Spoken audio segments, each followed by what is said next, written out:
इतने सारे विधायक चले गए हैं, सांसद अभी नहीं गए हैं, लेकिन अब ये अगर उद्धव ठाकरे लड़ाई पर उतरे तो मोदी शायद उनको बख्शने वाले नहीं है, तो ये उनकी संसदीय दल भी टूटेगा और क्या पता कितने सांसद लेके चले जाए। तो ये ताकत जो इधर है वो तो तोड़ी ही जाएगी। बीजेपी के पास जो शक्तियां हैं तमाम तरह की, चाहे वो मीडिया की हो, धन शक्ति हो, और जो ईडी और सीबीआई वगैरह की, उनका भी इस्तेमाल होगा। तो अगर उद्धव ठाकरे नहीं मानते हैं तो ये दबाव बढ़ेगा और शायद पार्टी के अंदर से भी ये दबाव आए उद्धव पर कि समझौता करके संकट को खत्म कीजिए। आपको क्या लग रहा है, उद्धव ठाकरे इस राह पे चलेंगे या उस राह पे जो अशोक जी बोल रहे हैं?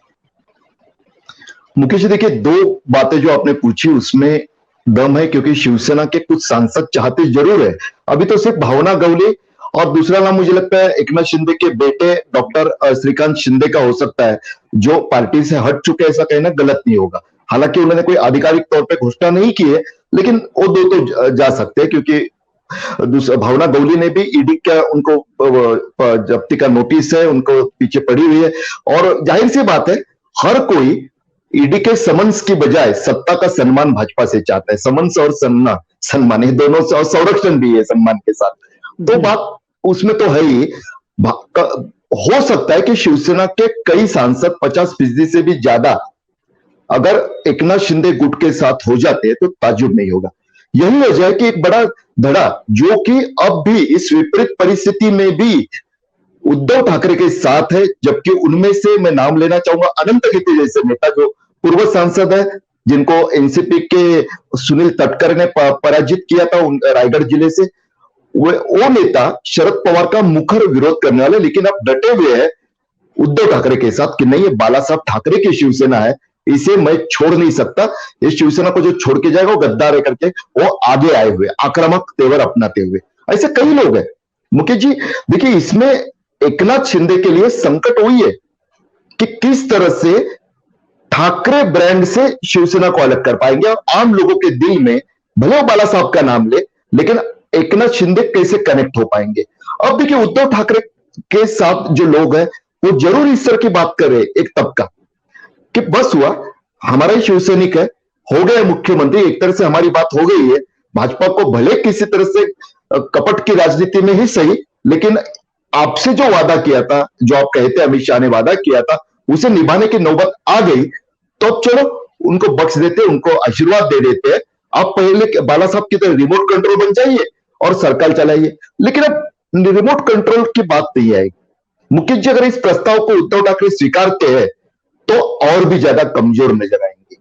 पार्टी कैडर में हर एक को लगेगा, शिव सैनिक तक ये मैसेज जाएगा कि देखिए, बगावती सुर अपना ही है, ये तो अलग शिवसेना है, ये बाला साहब बोली नहीं है, ये झुक सकती है। हालांकि वो प्रैक्टिकल डिसीजन होगा एक तरह से, क्योंकि और भी कुछ लोगों के बारे में, जैसे संजय राउत है, उनको ईडी ने इंक्वायरी की है। दूसरे है उनके खासम खास अनिल परब, जो कि परिवहन मंत्री रह चुके हैं, उनके खिलाफ ईडी लगी हुई है। और भी लोगों का नाम आ सकता है। एक जालना के है अर्जुन खोतकर, पूर्व विधायक है, पूर्व मंत्री है, और भुजबल के समय काफी यंग एमएलए थे, भुजबल ने बगावत की, लेकिन वो छोड़ के चले आए थे। बाद में तो कई लोग आए थे। तो इस तरह के लोगों को भी जो तकलीफ दी जा रही है, तो एक तरफ से वो भी उद्धव ठाकरे सोचेंगे जरूर, लेकिन उद्धव ठाकरे की जो प्रतिमा है, उनके सोचने का जो तरीका अभी तक सामने आया है, हालांकि हम किसी के दिमाग में नहीं जा सकते मुकेश जी, क्योंकि यही उद्धव ठाकरे थे जिन्होंने भाजपा सत्ता के समय कहा था कि 25 साल तो हमारी भाजपा के साथ सड़ गए। अभी भी दोहराया उन्होंने, उस समय उन्होंने घोषणा की थी, इसके बाद शिवसेना कभी भी किसी दल से गठबंधन नहीं करेगी, हम स्वतंत्र लड़ेंगे। लेकिन राजनीतिक मजबूरी है गठबंधन, अब कोई भारत के लिए, तो उनको करना पड़ा। उसी तरह से कुछ कदम पीछे लेने वाली बात या सम्मानजनक अगर समझौते वाली बात हो सकती है, तो कुछ अलग हो जाए तो वैसे हमें उसके लिए भी 25% कम से कम गुंजाइश छोड़नी होगी।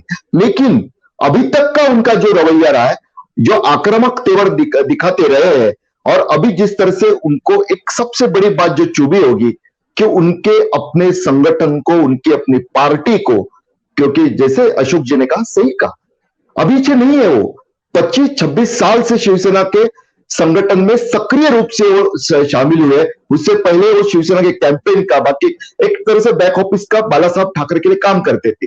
और जो उन्होंने किया हुआ है उसके बाद तो मंजे हुए नेता बन गए, और काफी हद तक उनमें काफी अलग तरह की भी एक उनकी राजनीति है, बाला साहब और शरद पवार के कॉम्बिनेशन वाली।